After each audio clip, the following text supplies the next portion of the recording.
Existem duas moedas que circulam na delicada e complexa economia de uma família: a do afeto e a do dinheiro. Por toda a minha vida, eu fui uma especialista na primeira. Transacionei em abraços, em noites em claro, em pratos de comida quente e em sacrifícios silenciosos. O meu capital era o meu amor incondicional, um fundo de investimento de retorno infinito, eu acreditava. Eu achava que meu único filho, Rogério, entendia essa cotação e valorizava a riqueza do meu cuidado. Mas descobri, da maneira mais crua e dolorosa, numa tarde ensolarada em uma concessionária de luxo, que ele só estava interessado em outra transação, a de converter a minha confiança no seu mais novo e egoísta capricho. Meu nome é Inês, tenho 67 anos e sou a viúva de um homem que me ensinou o valor de cada parafuso. Meu falecido marido, Mário, não era um homem de palavras bonitas, mas de mãos trabalhadoras. Ele foi dono de uma pequena, mas próspera, loja de ferragens e materiais de construção por 40 anos. A Parafusos Encia não era um negócio com o glamour de uma startup de tecnologia, mas era sólida, honesta e real. E foi com o lucro de cada prego, de cada lata de tinta e de cada chuveiro vendido que nós construímos não uma fortuna para a ostentação, mas uma muralha de segurança para a nossa família. Vivemos de forma modesta, mesmo quando podíamos ter esbanjado. O dinheiro para Mário não era para impressionar os outros, era para garantir a paz de espírito. Inês, ele sempre me dizia, com as mãos sujas de graxa, mas com um sorriso orgulhoso. A gente não trabalha para vizinho ter inveja. A gente trabalha para deitar a cabeça no travesseiro e dormir em paz, sabendo que o teto não tem goteira e que a despensa está cheia. E foi essa filosofia que ele me deixou como herança quando se foi há 5 anos. Uma vida sem luxos, mas um patrimônio considerável, fruto de uma vida inteira de trabalho, economia e prudência. Rogério, nosso filho, parecia ter nascido com uma alergia a essa filosofia. Ele cresceu vendo o trabalho duro do pai, mas sempre ressentiu a nossa falta de status. Enquanto seus amigos de escola particular, que eu e Mário pagamos com tanto sacrifício, ganhavam carros do ano e viajavam para o exterior, Rogério ganhava palestras sobre a importância de uma reserva de emergência. Ele se formou em Relações Públicas, uma profissão que para ele parecia ser o caminho mais rápido para o mundo de eventos, coquetéis e aparências que ele tanto almejava. Casou-se com Fabiana, uma mulher que parecia ter saído de um catálogo de tendências. E juntos, eles viviam numa corrida frenética para projetar uma imagem de sucesso que seus próprios esforços não conseguiam sustentar. E eu, a mãe, a viúva com o patrimônio sólido que Mário deixou, me tornei, sem perceber, o banco financiador daquela farsa. A cada 6 meses, havia um novo negócio do século, uma oportunidade imperdível que exigia um pequeno investimento meu. Mãe, é uma ideia genial, uma agência de marketing de influência para pets. Os cachorros são os novos filhos, o retorno é garantido, ele me dizia com um entusiasmo contagiante. E eu, com o coração de mãe que quer desesperadamente acreditar no potencial do filho, eu o ajudava. A agência para pets faliu antes de conseguir o primeiro cliente canino. Mãe, a nova onda são as Dark Kitchens. Vou montar uma operação de entrega de comida tailandesa. Só preciso de um capital de giro para os equipamentos. O capital de giro era uma quantia que eu e Mário levamos anos para juntar. A cozinha tailandesa fechou em 6 meses, depois de uma intoxicação alimentar que quase gerou um processo. Cada fracasso dele era um rombo na minha segurança e na memória do trabalho de seu pai. Minha melhor amiga, Elisa, me alertava constantemente. Inês, esse menino seu, com o perdão da palavra, é um parasita. Ele está sugando as suas economias para sustentar os delírios de grandeza dele e daquela esposa fútil. Acorda, mulher. Mas como acordar de um pesadelo quando o protagonista dele é o seu único filho? Como aceitar que o menino doce que você criou se tornou um homem que te enxerga não como mãe, mas como uma fonte de recursos a ser explorada? A cartada final, o plano mais audacioso e mais insultuoso de todos, veio há 1 mês. Rogério me convidou para um almoço, num restaurante caro que eu sabia ele não tinha como pagar. Era o começo da encenação. Mãe, ele começou, depois de uma longa e ensaiada introdução sobre o futuro da economia digital. Eu passei o último ano da minha vida mergulhado num projeto. O projeto da minha vida. Algo que vai finalmente colocar o nosso sobrenome no mapa dos grandes negócios. Algo que deixaria o pai orgulhoso. A menção ao pai dele foi o golpe baixo. A isca que ele sabia que eu morderia. É um aplicativo revolucionário, mãe. De logística reversa para o mercado de luxo, usando inteligência artificial e tecnologia blockchain para garantir a autenticidade dos produtos. É o futuro. Ele falava com uma paixão e usava tantos termos que eu não entendia, que por um momento quase acreditei. Eu já tenho o protótipo, já tenho o interesse de um fundo de investimento internacional. Mas para fechar o negócio, eu preciso mostrar a eles que tenho capital semente. Preciso de um aporte inicial para montar a estrutura, para contratar uma equipe de programadores de ponta. E de quanto você precisa, meu filho? Perguntei, o coração já apertado. 200 mil reais, ele disse, o número saindo de sua boca com uma naturalidade assustadora. O valor me deixou sem fôlego. Era quase tudo o que me restava da minha poupança mais líquida. Era o dinheiro da minha tranquilidade, da minha saúde, da minha segurança. É muito dinheiro, Rogério. É um risco enorme. Risco é não investir, mãe. O potencial de retorno é gigantesco. Isso não é um gasto, é o nosso futuro. Pense nisso como o nosso último grande investimento juntos. Naquele momento, algo em mim estalou. A voz de Mário, a prudência dele, o cheiro de graxa e de trabalho honesto, tudo aquilo veio à minha mente. O discurso de Rogério era liso demais, as promessas grandiosas demais. Parecia um roteiro. Você tem um plano de negócios, Rogério? Projeções, balanços, um estudo de viabilidade? Perguntei, usando o vocabulário do meu marido. O sorriso dele vacilou. Mãe, isso são detalhes técnicos. O importante é a visão, a oportunidade. A senhora não confia em mim? A chantagem emocional, a arma de sempre. Mas desta vez, ela não me atingiu com a mesma força. Eu confio em você, meu filho. Mas como seu pai me ensinou, em negócios, a gente confia desconfiando. Eu preciso pensar.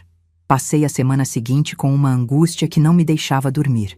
A insistência dele, as ligações diárias de Fabiana perguntando se eu já havia tomado a decisão certa para o futuro da família. Tudo aquilo aumentava a minha suspeita. Então decidi jogar o jogo deles. Rogério, eu disse a ele ao telefone. Eu pensei muito e decidi que vou te dar essa chance.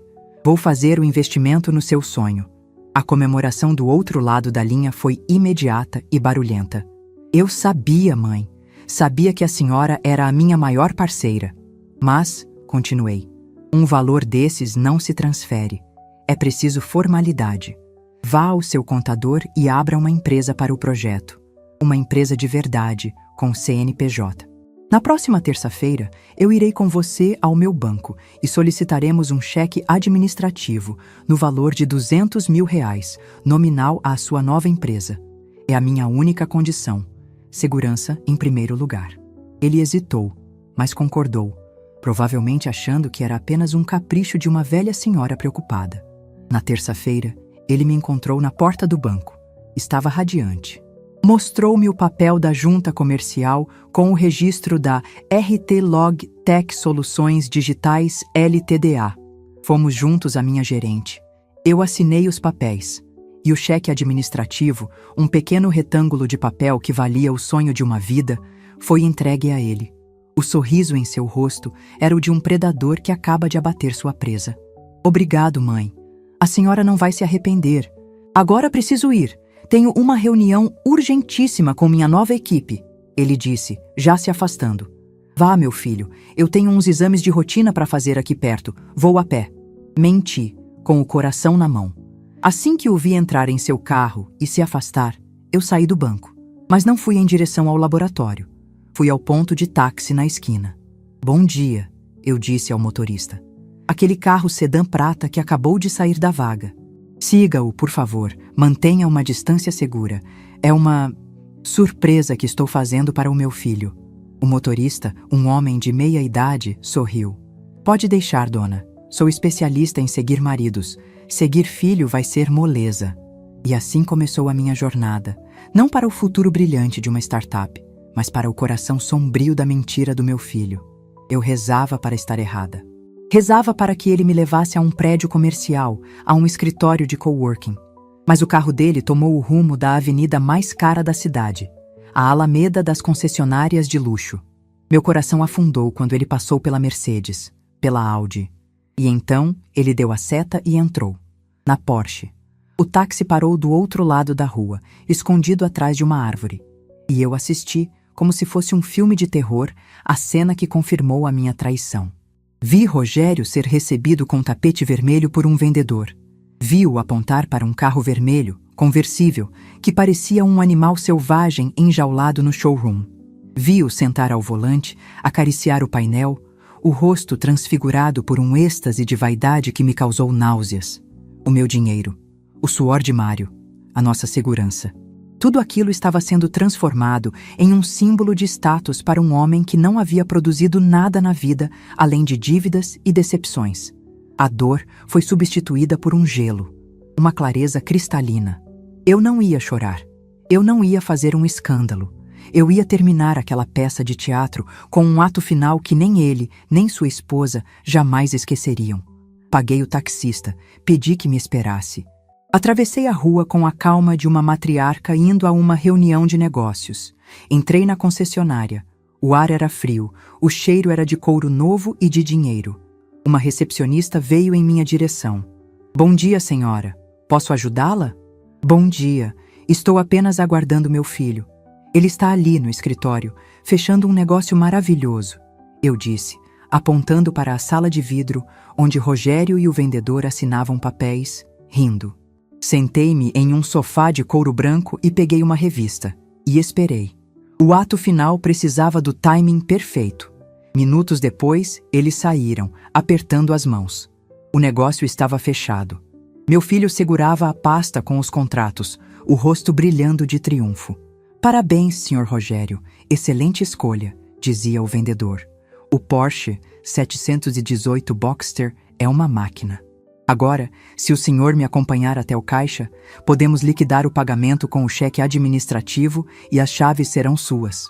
Eles caminharam em minha direção, a caminho do caixa. Aquele era o momento. Levantei-me. Caminhei até eles. Rogério, chamei, a voz doce. Ele se virou. O sorriso congelou. O terror tomou conta de seu rosto. Mãe, o que a senhora está fazendo aqui?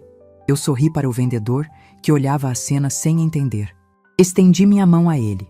Desculpe a falta de modos do meu filho. Com a emoção, ele esqueceu de me apresentar. Meu nome é Inês. Eu sou a investidora principal da RT Logtech Soluções Digitais, a dona do cheque. Olhei de volta para o rosto do meu filho, que agora tinha a cor de cera. E, com a plateia da concessionária inteira, vendedores, outros clientes, a recepcionista, eu dei o meu parecer final sobre o investimento. E depois de analisar pessoalmente este ativo e o seu potencial de retorno, eu tomei a minha decisão como presidente da empresa. Virei-me para o vendedor. Eu não vou pagar nada. O ar na concessionária era frio e rarefeito, com um cheiro que era uma mistura de couro novo e da vaidade de quem podia pagar por ele. O vendedor, um homem de sorriso ensaiado e gel no cabelo, olhou de mim para meu filho, Rogério, completamente perdido. A alegria da comissão gorda que ele estava prestes a ganhar havia se transformado em uma confusão apreensiva. Desculpe, senhora, como assim? Ele perguntou, a polidez profissional começando a rachar. O senhor Rogério já assinou o contrato de compra. Temos aqui um cheque administrativo no valor do veículo. Rogério, que até então estava paralisado pelo choque, pareceu despertar. Ele me agarrou pelo braço, a força em seus dedos revelando seu pânico. Mãe, o que a senhora pensa que está fazendo? Ficou maluca? Vamos conversar lá fora. Ele sibilou, tentando me arrastar para longe dos ouvidos curiosos. Com uma calma que eu não sabia que possuía, soltei meu braço de seu aperto. Não com violência, mas com uma firmeza que o fez recuar um passo. Não, Rogério. Nós vamos conversar aqui, eu disse, a voz clara e audível, garantindo que o vendedor e os outros clientes pudessem ouvir. Afinal, este é o local do seu grande investimento. Acho justo que a sua principal investidora dê o seu parecer no local do aporte de capital. Usei as palavras dele, o jargão corporativo que ele tanto amava, e vi um lampejo de pavor em seus olhos. Ele entendeu que aquilo não era um impulso emocional, era uma execução. Senhora, disse o vendedor, agora claramente nervoso, se há algum problema familiar, peço que resolvam em particular. Aqui temos um contrato assinado, e eu tenho o cheque que pagaria por ele. Eu o interrompi, olhando-o nos olhos. Um cheque nominal à empresa RT Logtech Soluções Digitais, da qual eu sou a única sócia e administradora. O Sr. Rogério aqui é apenas um procurador, e eu, como presidente e diretora financeira desta promissora empresa, após uma análise de viabilidade presencial deste ativo, e apontei para o carro vermelho reluzente, decidi vetar a aquisição. O investimento apresenta um risco de depreciação altíssimo e um custo de manutenção que não se justifica no nosso plano de negócios. Portanto, o negócio está cancelado por falta de pagamento. O vendedor me olhou, boquiaberto. Eu havia usado a linguagem dele, a linguagem do capital, para destruir a transação. Eu não era uma velhinha senil. Eu era uma empresária recusando um mau negócio. Mãe, pelo amor de Deus, Rogério explodiu, o sussurro se transformando em um lamento desesperado. Está todo mundo olhando. A senhora está me humilhando. Humilhando você, Rogério? Eu me virei para ele e todo o amor e a dor de uma vida pareceram se concentrar em meu olhar. Quem está sendo humilhada aqui há anos sou eu. O seu pai, meu marido, trabalhou de sol a sol, com as mãos cheias de calos para nos dar uma vida digna. Ele me ensinou que o valor das coisas não está no preço, mas no suor que foi derramado para conquistá-las. E eu, depois que ele se foi, continuei a honrar seu legado, economizando cada centavo da nossa segurança, para que você, meu filho, tivesse o melhor. Eu vendi a nossa história, a nossa paz de espírito, para investir no seu futuro. E você, Rogério? Você pega esse sacrifício todo e tenta trocá-lo por um pedaço de metal vermelho para impressionar pessoas que não dariam um copo d'água para você se o encontrassem caído na rua? Quem está humilhando quem, meu filho? Minha voz não estava alta, mas cada palavra ecoava no silêncio daquela loja de luxo. As outras pessoas, que antes fingiam olhar os carros, agora nos encaravam abertamente. Rogério estava branco como papel, tremendo da cabeça aos pés. O vendedor, percebendo que a sua gorda comissão havia evaporado e que estava no meio de uma fraude familiar, mudou de postura instantaneamente. O sorriso deu lugar a uma máscara de frieza profissional. Senhor Rogério, ele disse, o tom agora cortante. Lamento, mas sem o pagamento, a venda é nula. E, na verdade, a sua assinatura em um contrato de compra sem ter os fundos garantidos constitui uma quebra de acordo. Terei que conversar com o nosso departamento jurídico sobre possíveis taxas pela perda de tempo e pela reserva do veículo. A humilhação de Rogério era agora completa. Ele não era mais o cliente VIP. Era um problema a ser descartado. Ele me lançou um olhar de puro ódio e súplica, uma mistura terrível. Eu não acredito que você fez isso comigo. Acredite, e acredite que isso é apenas o começo, eu disse. Virei as costas para ele, para o vendedor, para o carro vermelho e caminhei em direção à saída, com a cabeça erguida. Ele me seguiu, tropeçando até a calçada. Mãe, espere! A gente precisa conversar? Parei e o encarei sob o sol forte. Conversar sobre o quê, Rogério? Sobre o seu próximo plano de negócios? Sobre qual outra parte da minha vida você pretende liquidar para financiar seus caprichos? Você destruiu o meu sonho, ele gritou, as lágrimas de raiva e autocomiseração escorrendo pelo seu rosto. Era a minha única chance de ser alguém, de ser respeitado. E ali, na calçada daquela avenida de luxo, eu finalmente lhe disse tudo o que estava preso na minha garganta há anos. Respeitado? Você acha que respeito vem de um carro, Rogério? Respeito vem de caráter. Seu pai era respeitado. Ele chegava na loja dele às 6 da manhã e saía às 8 da noite. Ele conhecia cada cliente pelo nome. Ele nunca ficou devendo um centavo a ninguém. Ele era um homem de palavra. Isso é respeito. Você Você é um menino de 40 anos que tenta comprar a admiração dos outros com o dinheiro da sua mãe. Você não quer ser respeitado. Você quer ser invejado. E a inveja, meu filho, é o aplauso dos medíocres. Eu comi pão com manteiga no jantar para que você pudesse comer carne na faculdade. Eu usei o mesmo casaco de lã por 10 invernos para que você pudesse ter os melhores livros de arquitetura. Eu abri mão de viajar, de reformar a minha própria casa, de ter qualquer luxo, para que o Dr. Rogério tivesse tudo. Eu não te dei apenas dinheiro, eu te dei o meu tempo, a minha saúde, a minha vida. E você ia transformar tudo isso num motor barulhento e em 4 rodas de uma vaidade patética. Ele apenas chorava, sem ter o que responder. O seu sonho não era um carro, Rogério. O seu sonho é ser alguém que você não é. E enquanto você não entender isso, continuará sendo um poço sem fundo de fracassos e frustrações. E eu, a sua mãe, cansei de ser a água que você joga nesse poço. Chamei o táxi que me esperava. Entrei e bati a porta, deixando-o ali, sozinho na calçada, ao lado da concessionária dos seus sonhos desfeitos. Durante a viagem de volta para casa, o silêncio no carro era preenchido apenas pelos meus pensamentos. A raiva começava a dar lugar a uma tristeza profunda. A tristeza de uma mãe que percebe que o filho se perdeu no caminho. Eu não sentia prazer na sua humilhação. Sentia uma dor imensa por ter sido necessário chegar àquele ponto. Eu não havia destruído o sonho dele. Eu havia apenas me recusado a continuar financiando o seu pesadelo de aparências.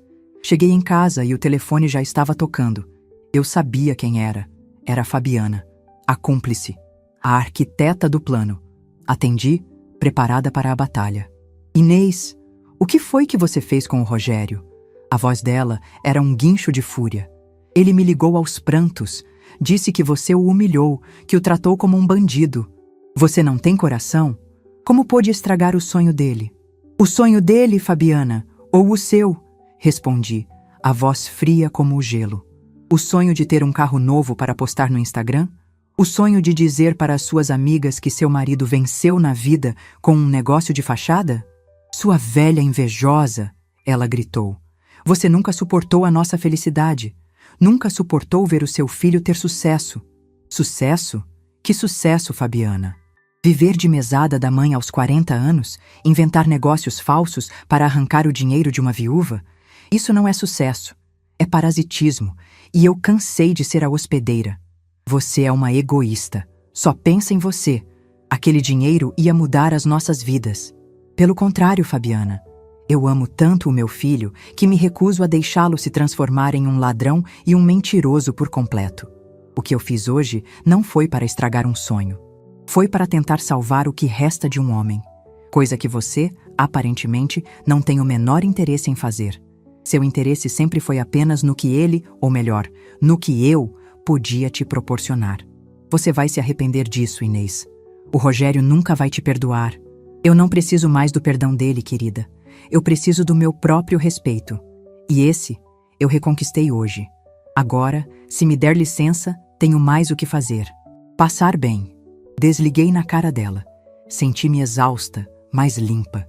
Como se tivesse feito uma desintoxicação na alma. Eu sabia que a noite seria longa. Rogério voltaria para casa, derrotado, humilhado, e eu precisava estar pronta para o ato final daquele dia terrível. Ele chegou por volta das 8 da noite. Entrou em silêncio, não olhou para mim. Foi direto para o quarto. Ouvi a voz dele e de Fabiana, numa discussão baixa e tensa, que durou quase 1 hora. Depois, o silêncio.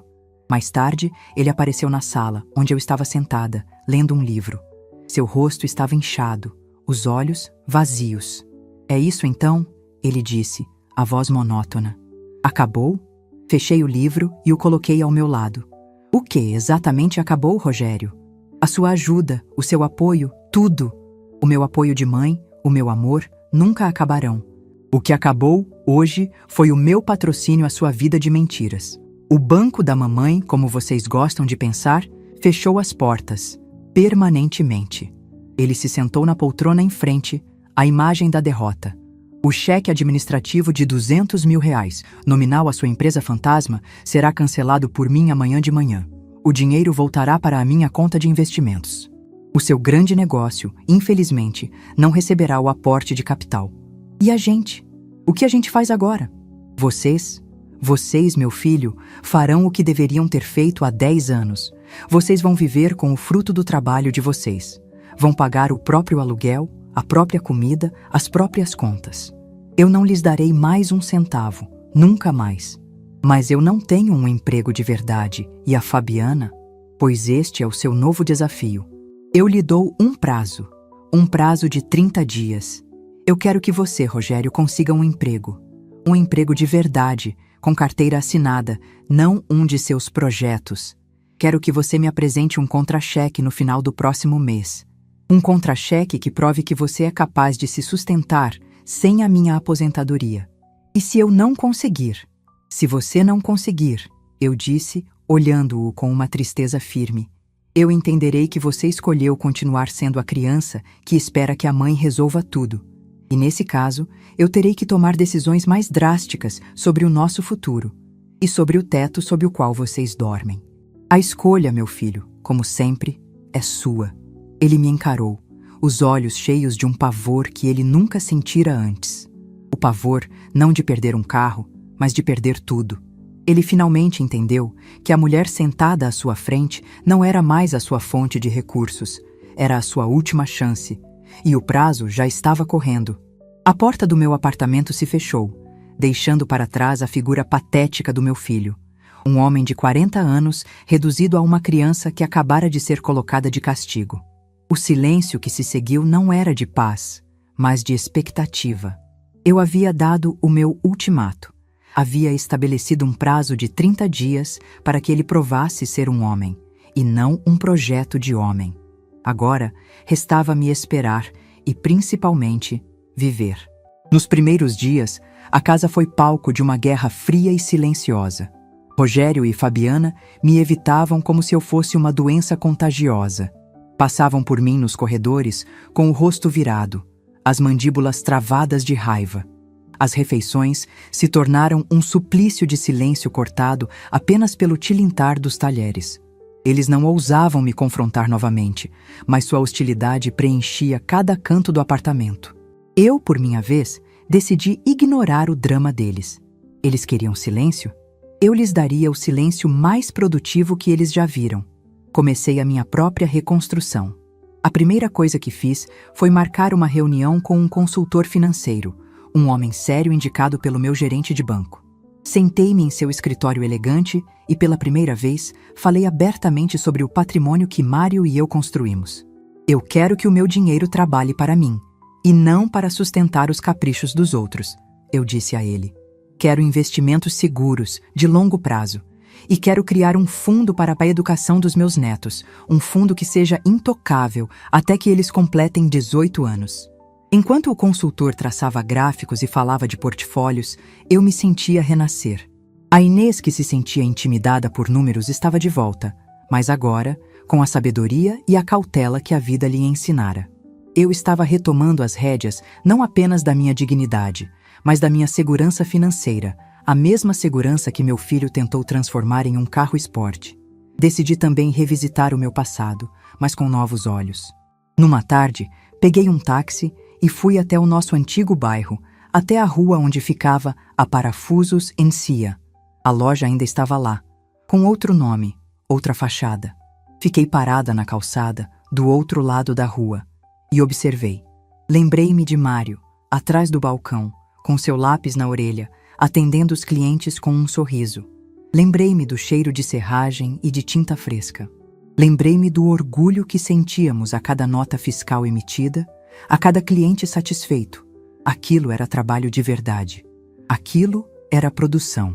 E naquele momento, olhando para o legado do meu marido, eu senti uma tristeza profunda pelo desvio de caráter do meu filho. Foi ali, naquela calçada, que uma nova ideia começou a germinar. Eu tinha recursos, tinha tempo e tinha uma vida de conhecimento prático. Decidi que não ficaria apenas na defensiva. Eu iria construir algo novo, algo que honrasse a memória de Mário e os valores que ele tanto prezava. Enquanto a minha vida ganhava um novo e excitante propósito, a de Rogério e Fabiana implodia. A ausência do meu dinheiro foi como retirar a viga mestra de uma construção precária. Tudo começou a desabar. A primeira consequência foi a perda das aparências. Ouvi uma discussão acalorada vinda do quarto deles numa noite. A voz de Fabiana era estridente. "O que você quer dizer com vender o meu carro?" Ela gritou. "É o único jeito, Fabiana. As contas estão chegando, o condomínio, a escola das crianças, os cartões de crédito que a minha mãe não paga mais. Não temos dinheiro." "Venda o seu, o meu não. Eu não vou andar por aí de ônibus como uma qualquer. Eu não tenho mais carro, você se esqueceu? Aquele que eu usava." Bem, digamos que o investimento não foi aprovado. A discussão se arrastou pela noite. No dia seguinte, o carro de luxo de Fabiana não estava mais na garagem. E a amargura dela se tornou uma nuvem tóxica que pairava sobre a casa. A segunda consequência foi o isolamento social. Sem dinheiro para os jantares caros, para os fins de semana em resorts, para as roupas de grife, eles foram gradualmente sendo excluídos do círculo de amigos importantes. Fabiana, que vivia para as redes sociais, não tinha mais o que postar. Sua vida, antes um feed de ostentação, agora era um deserto de realidade.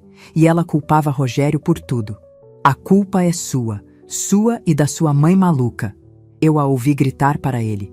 "Você é um fraco, um fracassado que não consegue nem controlar a própria mãe." Ela nos desmoralizou, nos transformou em piada. Rogério, pela primeira vez, não se calou. "Controlar a minha mãe? Ela é a dona de tudo, Fabiana. Nós é que éramos os aproveitadores. A gente viveu uma mentira e a culpa é nossa. Minha por ter sido um covarde e sua por ter me empurrado para isso com a sua ganância." A fachada do casal perfeito havia se despedaçado. Restavam apenas duas pessoas amargas, presas em um apartamento que eles não podiam mais bancar, culpando um ao outro pela ruína que eles mesmos criaram.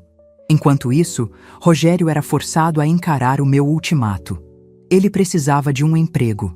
E a realidade do mercado de trabalho para um homem de 40 anos, com um currículo de projetos fracassados e uma atitude arrogante, era brutal. Eu o via sair todas as manhãs, com o terno que agora parecia grande demais para seus ombros curvados, e voltar no fim do dia, cada vez mais abatido. Ele ia a entrevistas, mas sua falta de experiência real e sua postura ainda presunçosa fechavam todas as portas. Ele estava descobrindo que o mundo dos negócios não se impressionava com jargões, mas com resultados. E ele não tinha nenhum para apresentar. A humilhação final de Fabiana veio no final da terceira semana. Ela arrumou suas malas, todas as suas bolsas de grife, seus sapatos, suas roupas. Chamou um táxi e, antes de sair, parou na porta da sala, onde eu lia o jornal. "Eu estou indo embora, Inês", ela anunciou, a voz fria. "Eu não vou afundar com o seu filho fracassado. Eu me casei com a promessa de uma vida de sucesso, não com a realidade de um apartamento de 2 quartos e contas atrasadas. Diga a ele que os advogados dos meus pais entrarão em contato para tratar do divórcio e da pensão das crianças." "Que pena, Fabiana", eu disse sem baixar o jornal. "Desejo-lhe sorte na sua busca por um novo patrocinador." Ela me lançou um olhar de puro ódio e foi embora.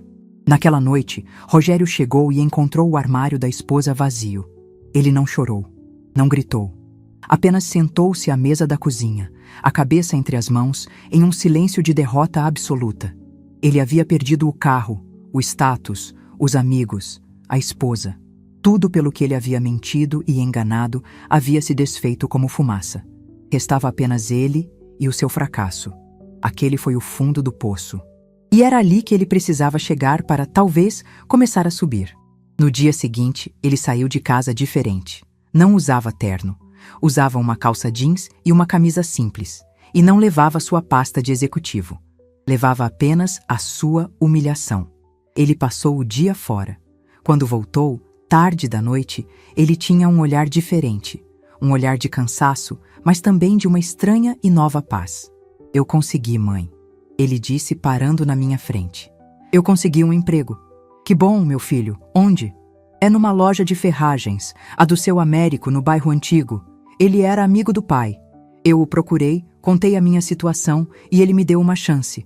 É para ser vendedor, atender no balcão." vendedor, em uma loja de ferragens, como o pai dele. A ironia da vida era, às vezes, de uma poesia cruel e perfeita. O homem que sonhava com o Vale do Silício iria vender parafusos e pregos. É um trabalho honesto, Rogério. Seu pai se orgulharia de qualquer trabalho honesto. O prazo de 30 dias se encerrou. E no último dia, como eu havia exigido, Rogério veio até mim. Ele trazia na mão um envelope. Mãe, ele disse, a voz firme, mas humilde. Aqui está. É o meu primeiro contra-cheque. Não é muito. Na verdade, é quase nada. Mas é meu. É o primeiro dinheiro realmente meu, que eu ganhei com o meu próprio trabalho em muito tempo. Ele me entregou o envelope. Eu o peguei, mas não o abri. Eu sei que eu não mereço o seu perdão. Ele continuou, os olhos marejados. Eu fui um ladrão, um mentiroso, um filho terrível. Eu desonrei a memória do pai. Eu humilhei a senhora. Não há palavras que possam apagar o que eu fiz, mas eu quero que a senhora saiba que eu estou tentando. Estou tentando ser um homem de verdade, o homem que o pai e a senhora sempre quiseram que eu fosse. Eu sei que o caminho é longo, ele disse, a voz embargada. E eu não estou te pedindo nada. Não peço dinheiro, não peço para a senhora me perdoar. Eu só vim cumprir a minha parte do trato. Eu vim te mostrar que eu estou trabalhando. Ele olhou para mim, esperando a minha reação, esperando o sermão, a condenação, talvez a indiferença. Eu peguei o contra-cheque dele, olhei para o valor irrisório. E então fiz algo que ele não esperava. Eu o rasguei em 2. Mãe! Ele exclamou, chocado. Eu não preciso deste papel para saber que você está trabalhando, Rogério. Eu disse, levantando-me. Eu preciso ver nos seus olhos, e pela primeira vez em muito tempo eu estou vendo um homem, e não um menino mimado. A sua dívida comigo, continuei, não se paga com um contra-cheque. Ela se paga com caráter. E o seu primeiro pagamento foi aceitar esse emprego. Foi engolir o seu orgulho e voltar para o lugar onde seu pai começou. Aproximei-me dele e, pela primeira vez desde aquela noite terrível, toquei em seu rosto. A jornada vai ser dura, mas você não está mais sozinho. A sua mãe de verdade, não o seu banco, está aqui. Agora, vá descansar. Amanhã é um novo dia de trabalho. E eu quero que você me conte como foi a sua primeira semana vendendo pregos. Ele desabou a chorar. Um choro de alívio, de gratidão. E eu o abracei. O caminho para a reconstrução da nossa família seria longo, cheio de cicatrizes. Mas naquele momento, eu soube que a fundação, a mesma fundação de honestidade e trabalho que Mário havia me deixado, estava sendo, finalmente, reconstruída no coração do nosso filho. O abraço que dei em Rogério naquela noite foi o fim de uma guerra e o começo de uma trégua incerta. As palavras de perdão foram ditas, o primeiro contra-cheque foi simbolicamente rasgado, mas a confiança, aquela delicada porcelana da alma, continuava em 1000 pedaços. Eu sabia que a reconstrução não seria um ato de vontade, mas um longo e paciente processo de colar cada caco, um de cada vez, com a cola frágil, mas resistente, das atitudes diárias. Nos meses que se seguiram, Rogério iniciou sua jornada no deserto. A vida que ele conhecia, um oásis artificial irrigado pelo meu dinheiro, havia secado, e ele precisou aprender a encontrar água em terra árida. Ele se agarrou ao seu emprego na loja de ferragens do seu Américo com a força de um náufrago.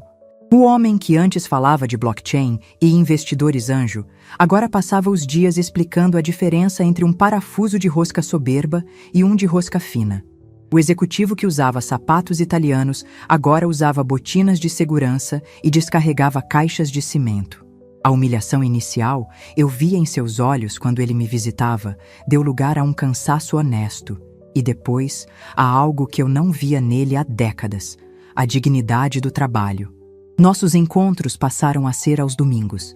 Ele chegava em minha casa, não mais com a arrogância de quem vem inspecionar seus domínios, mas com a humildade de um filho que visita a mãe. Trazia sempre um pão fresco da padaria do bairro e, às vezes, 1 ou 2 ferramentas que ele mesmo consertava na loja, como um presente.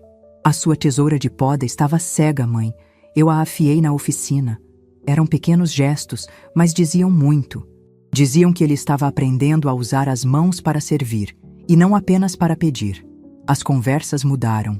Ele não falava mais de seus projetos mirabolantes. Falava do seu dia a dia. Contava, com um misto de frustração e um novo tipo de orgulho, sobre os clientes difíceis, sobre o desafio de organizar o estoque, sobre a satisfação de ajudar alguém a encontrar a peça certa para consertar um vazamento em casa. Ele estava descobrindo o universo de seu pai. E ao fazer isso, estava se descobrindo. Sabe, mãe, ele me disse num desses almoços. Outro dia, um senhorzinho entrou na loja, completamente perdido, precisando de uma pecinha para o botijão de gás. Ninguém estava lhe dando atenção. Eu parei o que estava fazendo, fui até o depósito, procurei por 20 minutos e encontrei. O sorriso de gratidão dele. Eu nunca me senti tão útil na minha vida. Nem quando eu achava que ia ficar milionário com meus aplicativos. Enquanto ele se reconstruía, eu florescia. A quitutes da Margarida se tornou um pequeno fenômeno no bairro. As minhas geleias e compotas, feitas com as receitas da minha mãe e com o amor que eu agora dedicava a mim mesma, ganharam fama. A demanda cresceu tanto que precisei contratar uma ajudante, uma moça jovem da vizinhança. Mas a minha grande paixão se tornou a oficina Mãos à Obra. Com uma parte do dinheiro que resgatei, aluguei um pequeno galpão que pertencia à antiga loja de Mário. Com a ajuda do seu Américo, que se tornou um grande amigo, montei uma pequena oficina-escola. O objetivo era simples: ensinar a jovens de baixa renda, que não tinham oportunidades, um ofício de verdade. Ensinar a consertar uma torneira, a trocar uma resistência de chuveiro, a fazer pequenos reparos de marcenaria. O legado do meu marido, a sua habilidade manual, sua crença no trabalho honesto, estava vivo ali. Eu não ensinava as aulas técnicas. Eu administrava, cuidava das matrículas, das compras de material, do café quente para os alunos. E o mais importante, eu os ouvia. Ouvia suas histórias, seus sonhos. Eu me tornei uma espécie de mãe para aqueles meninos e meninas, dando a eles não apenas uma profissão, mas um senso de valor e de dignidade.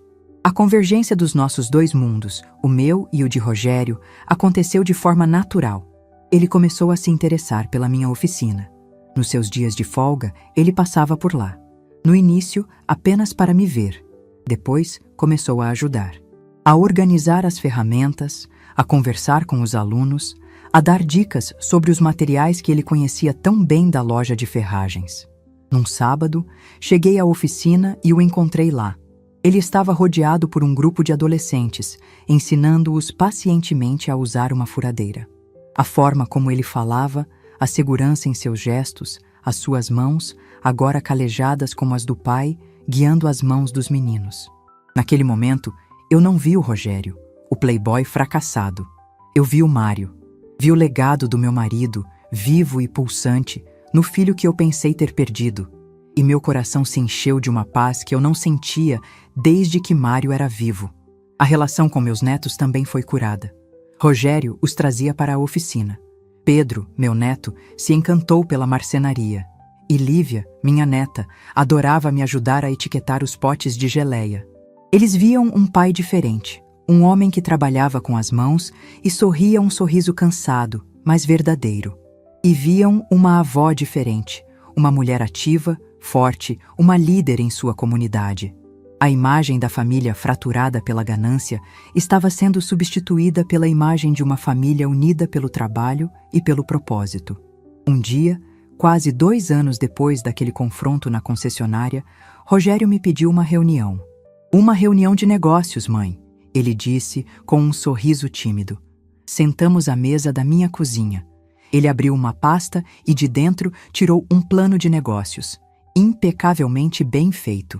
Mãe, o seu Américo vai se aposentar de vez. Ele quer vender a loja, ele começou.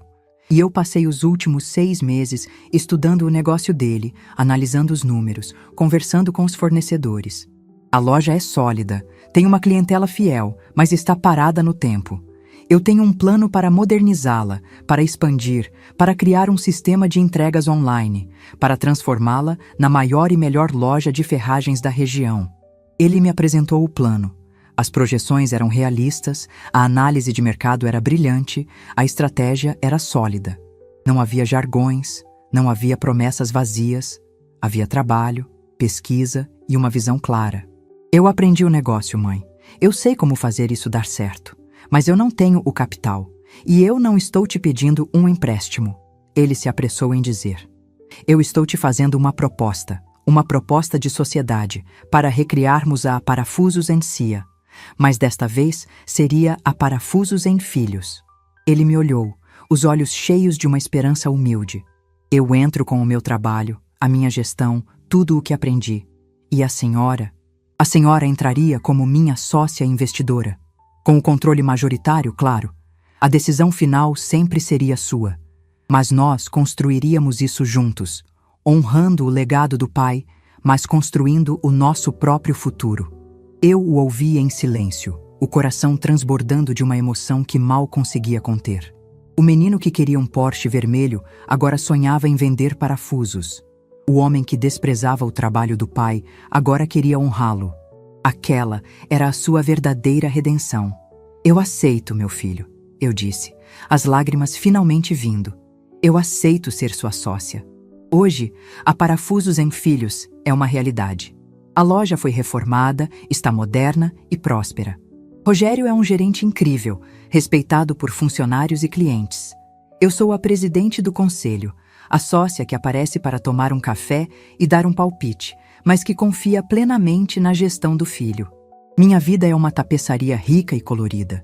Tenho meu trabalho na Oficina Mãos à Obra, que já formou dezenas de jovens. Tenho meus quitutes da Margarida, que me dão prazer e um dinheirinho extra.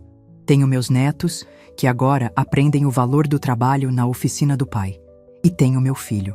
Não o que eu sonhei, mas um muito melhor. Um homem real, forjado na bigorna da dificuldade e da humildade. Às vezes, quando olho para trás, para a dor daquela traição, eu entendo que ela foi uma bênção disfarçada. Ao me recusar a pagar por um carro, eu forcei meu filho a pegar a estrada mais longa e mais difícil, a estrada de volta para si mesmo, de volta aos valores que seu pai lhe deixou. E ao chegar ao seu destino, ele não encontrou um carro esporte na garagem. Encontrou algo muito mais valioso, a sua própria alma. Meu nome é Inês, e eu aprendi que o melhor investimento que podemos fazer não é em ações ou em aplicativos mirabolantes. É no caráter. Porque um carro de luxo perde o seu valor assim que sai da concessionária. Mas um homem de valor, esse, minha gente, só se valoriza com o tempo. Se essa história tocou seu coração, deixe seu like, se inscreva no canal e comente aqui embaixo. No meu lugar, o que você faria? Sua mensagem pode iluminar o dia de alguém.